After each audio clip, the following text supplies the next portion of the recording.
Hello മക്കളെ, നമ്മൾ ഇന്ന് സ്റ്റഡി ടൈമിൽ എടുക്കുന്നത് 5ാം ക്ലാസ്സിൻ്റെ ഇംഗ്ലീഷിൻ്റെ ആനുവൽ എക്സാമിൻ്റെ മോഡൽ ക്വസ്റ്റ്യൻ പേപ്പറാണ് കേട്ടോ. അപ്പോൾ ഈ വർഷത്തേതാണ്.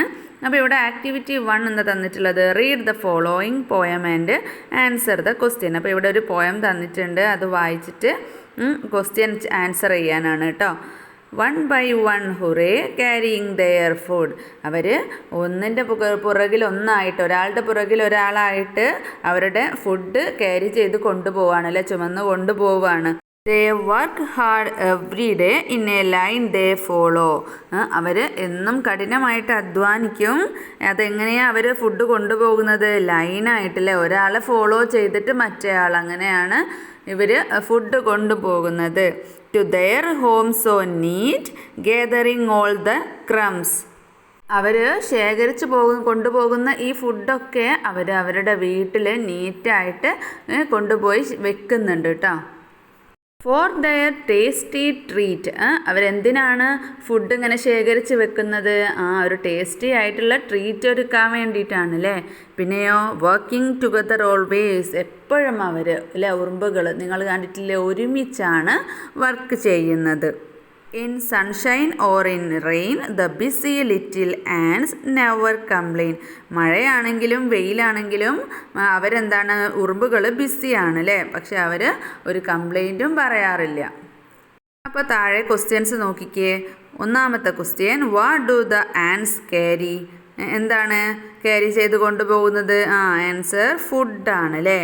പിന്നെ second question, how do the ants move to their home? എങ്ങനെയാണ് അവരുടെ വീട്ടിലേക്ക് അവർ പോകുന്നത്?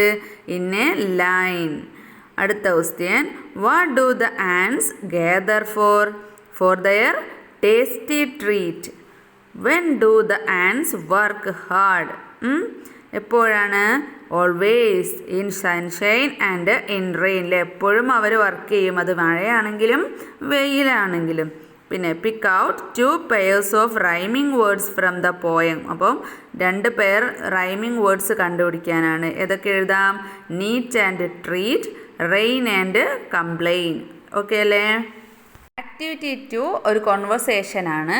അപ്പോൾ ഇവിടെ ആ ഒരു സ്റ്റെമ്പ് എന്താ പറയുന്നത്? I am sorry, I wish I could give you something but I have nothing left, I am just an old stump, the tree was very sad. അപ്പോൾ ആ ട്രീ വിഷമത്തോടു കൂടെ എന്താ പറയുന്നത്? ഐ ആം സോറി, എന്നോട് ക്ഷമിക്കണം, എൻ്റെ കയ്യിൽ നിനക്ക് തരാനായിട്ട് ഒന്നുമില്ല എന്നല്ലേ, ഞാൻ ഒരു സ്റ്റെമ്പ് മാത്രമാണ് എന്ന് വിഷമത്തോടു കൂടെ ആ ഒരു മരം പറയാണ്. The old man was very sad and he was the reason behind the sorrowful condition of the tree. അപ്പോൾ എന്താണ്? ആ ഓൾഡ് മാന് വളരെ സങ്കടമാവാണ്. എന്തുകൊണ്ടാണ്? നമ്മൾ ടെക്സ്റ്റിൽ പഠിച്ചിട്ടുണ്ട് അല്ലേ. അപ്പോൾ ഈ ഒരു മരത്തിൻ്റെ, ട്രീയുടെ ഈ അവസ്ഥയ്ക്ക് കാരണം അദ്ദേഹമാണ് അല്ലേ. അതപ്പം തന്നെ അദ്ദേഹം എന്ത് പറയാണ്? He said sorry to the tree and began to speak. ആ ഒരു ട്രീയോട് അദ്ദേഹം സോറി പറഞ്ഞിട്ട് പിന്നെ സംസാരിക്കാൻ തുടങ്ങുകയാണ്. Write the conversation between the tree and the old man. അപ്പം ആ ഒരു ട്രീയും ഓൾഡ് മാനും തമ്മിലുള്ള അതിനുശേഷമുള്ള കോൺവെർസേഷനാണ് നമ്മൾ എഴുതേണ്ടത്. നമുക്കൊരു മോഡൽ നോക്കാം. Old man, I am sorry, I am the reason of your sorrow. അപ്പം ഓൾഡ് മാൻ പറയാണ്, നിങ്ങൾ ക്ഷമിക്കണം, നിങ്ങളുടെ വിഷമത്തിന് ഞാനാണ് കാരണം എന്ന്.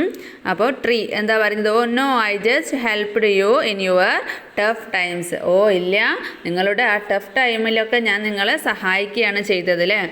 Old man, but you sacrificed a lot for me, I never think about you.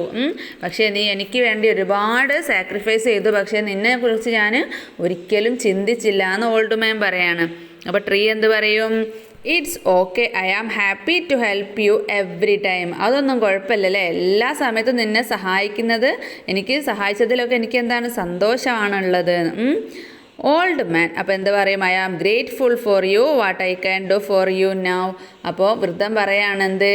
ഞാൻ നിന്നോട് എപ്പോഴും നന്ദിയുള്ളവനായിരിക്കും അല്ലേ, ഞാൻ എന്താണ് നിനക്ക് വേണ്ടി ചെയ്യാൻ പറ്റുക എന്നുള്ളത് മരത്തിനോട് ചോദിക്കും. എന്താണ് ഞാൻ ചെയ്യേണ്ടത് ചോദിക്കുമ്പോൾ മരം എന്ത് പറയാണ്? Tree, if you can you plant A new tree. അപ്പം ട്രീ എന്താ പറയുന്നത്? നിങ്ങൾക്ക് കഴിയെങ്കിൽ ഒരു പുതിയ മരം നടാൻ, ഒരു പുതിയ ട്രീ നട്ടുപിടിപ്പിക്കാൻ പറയാണ്. അപ്പോൾ ഓൾഡ് മാൻ എന്ത് പറയും? Sure I will do it, അല്ലേ, തീർച്ചയായിട്ടും ഞാൻ ചെയ്യാമെന്ന് പറയാണ്. ആക്ടിവിറ്റി 3 തോട്ട്സ് ആണ്.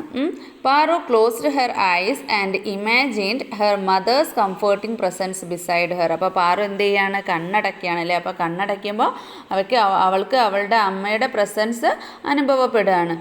She lay on the ground feeling as if she were a child once more, resting in her mother's lap, recalling the cherished moments they had spent together. Paru എന്ത് ചെയ്യാണ്? ഒരു ചെറിയ കുട്ടി അമ്മയുടെ മടിയിൽ കിടക്കുന്നത് പോലെ നിലത്ത് കിടക്കുകയാണ്. എന്നിട്ടോ അവളുടെ അമ്മയുടെ കൂടെ ഉണ്ടായിരുന്നപ്പോഴുള്ള നല്ല മൊമെൻറ്റ്സൊക്കെ ഓർത്തെടുക്കുകയാണ് കേട്ടോ. അപ്പോൾ നമ്മളോട് ചോദിച്ചിട്ടുള്ളത് write the thoughts of Paru. അപ്പോൾ പാറുവിൻ്റെ തോട്ട്സ് എഴുതാനാണ് കേട്ടോ. പാറു അവളുടെ അമ്മയെക്കുറിച്ച് എന്തൊക്കെയായിരിക്കും ചിന്തിച്ചിട്ടുണ്ടാവുക എന്നുള്ളത് എഴുതണം. അപ്പോൾ നമുക്ക് എഴുതി നോക്കാം. അപ്പോൾ മക്കൾ മനസ്സിൽ വരുന്നത് എഴുതുക കേട്ടോ. ഇവിടെ ഞാൻ ഒന്ന് കൊടുത്തിട്ടുള്ളത് നോക്കാം. Miss you mom, I miss you very much അല്ലേ. മിസ് യു അമ്മേ, എനിക്ക് അമ്മയെ ഒത്തിരി മിസ്സാകുന്നുണ്ട് എന്ന് പറയാണ്. I felt so sad about thinking the moments we spend together. അപ്പോൾ നമ്മൾ ഒരുമിച്ച് ചിലവഴിച്ച ദിവസങ്ങളിലെ നിമിഷങ്ങളൊക്കെ ഓർത്തിട്ട് പാറുവിന് വല്ലാതെ സങ്കടമാവുന്നു എന്ന് അവൾ ചിന്തിക്കുകയാണ്. I can still feel your love. അമ്മയുടെ സ്നേഹം എപ്പോഴും എനിക്ക് അനുഭവിക്കാൻ കഴിയും, എനിക്ക് ഫീൽ ചെയ്യാൻ കഴിയുമെന്ന്. You are always in my heart. എപ്പോഴും അമ്മ എൻ്റെ ഹൃദയത്തിലുണ്ട്. ഗ്രാൻഡ് മാ and father also caring me as like you. അപ്പോൾ അമ്മ നോക്കുന്നത് പോലെ തന്നെ മുത്തശ്ശിയും അച്ഛനും എന്നെ നോക്കുന്നുണ്ട് അല്ലേ.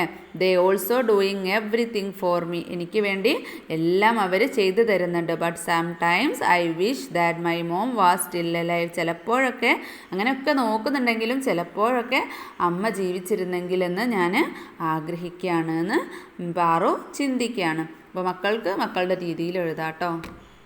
നെക്സ്റ്റ് ആക്ടിവിറ്റി 4 ആണ് greeting card. Paru decided to celebrate Yechuvamma's 68th birthday. അപ്പോൾ പാറു ഡിസൈഡ് ചെയ്യാണ് യേച്ചുവമ്മൻ്റെ 68ാമത്തെ ബർത്ത്ഡേ സെലിബ്രേറ്റ് ചെയ്യാൻ വേണ്ടിയിട്ട്. She prepared a beautiful birthday greeting card to her grandma. അപ്പോൾ അവൾ എന്ത് ചെയ്യാണ്? വളരെ ബ്യൂട്ടിഫുൾ ആയിട്ടുള്ള മനോഹരമായിട്ടുള്ള ഒരു ഗ്രീറ്റിംഗ് കാർഡ് ഗ്രാൻഡ്മയ്ക്ക് വേണ്ടി ഉണ്ടാക്കുകയാണ്. Prepare the greeting card. ആ ഗ്രീറ്റിംഗ് കാർഡ് നിങ്ങളോട് ഇവിടെ ഉണ്ടാക്കാനാണ് പറഞ്ഞിട്ടുള്ളത്. അപ്പോൾ ഗ്രീറ്റിംഗ് കാർഡ് തയ്യാറാക്കാനൊക്കെ മക്കൾക്ക് അറിയാമല്ലോ അല്ലേ. അപ്പോൾ എക്സാമിന് ചോദിക്കുകയാണെങ്കിൽ ആദ്യം ഒരു സ്ക്വയർ വരയ്ക്കുക, അതിനുള്ളിൽ ഹാപ്പി ബർത്ത്ഡേ യേച്ചു അമ്മ അങ്ങനെയൊക്കെ എഴുതുക. അതിന് ശേഷം നല്ല ഫ്ലവേഴ്സൊക്കെ വരച്ച് കളറൊക്കെ കൊടുത്ത് ഭംഗിയാക്കുക കേട്ടോ. ഇനി ആക്ടിവിറ്റി 5 എഡിറ്റിംഗ് ആണ്. Edit the following passage. അപ്പോൾ ഈ പാസേജ് തെറ്റുള്ള ഭാഗത്തൊക്കെ എഡിറ്റ് ചെയ്ത് ശരിയാക്കാനാണ്. When I gave the picture of water to the old man he did some time amazing.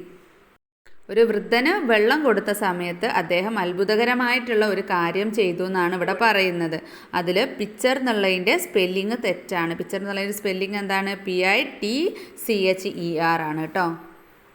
He got up with great difficulty. കുറച്ച് ബുദ്ധിമുട്ടിയിട്ടാണെങ്കിലും അദ്ദേഹം അവിടെ നിന്ന് എഴുന്നേറ്റു. അപ്പോൾ അവിടെ ഹീ എന്നുള്ളതാണ് തെറ്റായിട്ട് കൊടുത്തിട്ടുള്ളത്. എന്താണ് തെറ്റ് മക്കളെ? ഒരു ഫുൾ സ്റ്റോപ്പ് കഴിഞ്ഞ ഒരു സെൻറ്റൻസ് തുടങ്ങുമ്പോൾ നമ്മൾ ക്യാപിറ്റൽ ലെറ്ററിൽ വേണം എഴുതാനല്ലേ. ഇവിടെ H സ്മോൾ ലെറ്റർ ആണ്. അപ്പോൾ അത് ക്യാപിറ്റൽ ലെറ്ററിലാക്കിയാൽ മതി. Instead of drinking the water he walk up to a withered sapling on a mango tree. അദ്ദേഹം വെള്ളം കുടിക്കുന്നതിന് പകരം ഉണങ്ങിപ്പോയ ഒരു മാവിൻ തൈയുടെ അടുത്തേക്ക് നടക്കുകയാണ്. അവിടെ മിസ്റ്റേക്ക് ആയിട്ടുള്ളത് വാക്കും ഓണുമാണ് അല്ലേ. അപ്പോൾ വാക്ക് എന്നുള്ളത് കഴിഞ്ഞു പോയ കാലം ആയതുകൊണ്ട് തന്നെ വാക്കിഡാണ് പറയുക. പിന്നെ sapling on a mango tree അല്ല, sapling of a mango tree. It had sprouted the seed from which had been thrown away by a wayfarer. അതായത് വഴിയാത്രക്കാരോ എറിഞ്ഞിട്ടുള്ള വിത്തിൽ നിന്നും മുളച്ചതാണ് ആ മാംഗോ ട്രീ എന്നാണ് പറയുന്നത്. ഇവിടെ ദ സീഡ് ഫ്രം എന്നുള്ളത് ഓർഡർ തെറ്റിച്ചാണ് കൊടുത്തിട്ടുള്ളത്. എങ്ങനെയാണ് എഴുതുക? ഫ്രം ദ സീഡ് എന്നാണ് എഴുതുക. Activity 6 letter. Bill and Meg spent a day together at Grandpa's farm helping him with the farm work. അപ്പോൾ ബില്ലും മെഗും കൂടെ ഗ്രാൻഡ്പയുടെ ഫാമിൽ അദ്ദേഹത്തിനെ ഹെൽപ്പ് ചെയ്തുകൊണ്ട് പിന്നെ ഫാം വർക്കിലൊക്കെ ഹെൽപ്പ് ചെയ്തുകൊണ്ട് ഒരു ദിവസം അവിടെ ചിലവഴിച്ചു. While they were busy, the bees got disturbed and attacked the boys. അവിടെയുള്ള ബീസ് ഈ കുട്ടികളെ അറ്റാക്ക് ചെയ്യുകയും ആക്രമിക്കുകയൊക്കെ ചെയ്തിട്ടുണ്ടായിരുന്നു അല്ലേ. Bill wrote a letter to his friend narrating all the incident happened on that day. Prepare the likely letter. അപ്പോൾ നിങ്ങൾ എന്താ ചെയ്യേണ്ടത്? ബില്ല് അന്നേ ദിവസത്തെ എല്ലാ കാര്യങ്ങളും ഉൾക്കൊള്ളിച്ചുകൊണ്ട് അവൻ്റെ ഫ്രണ്ടിനൊരു കത്ത് എഴുതുകയാണ്.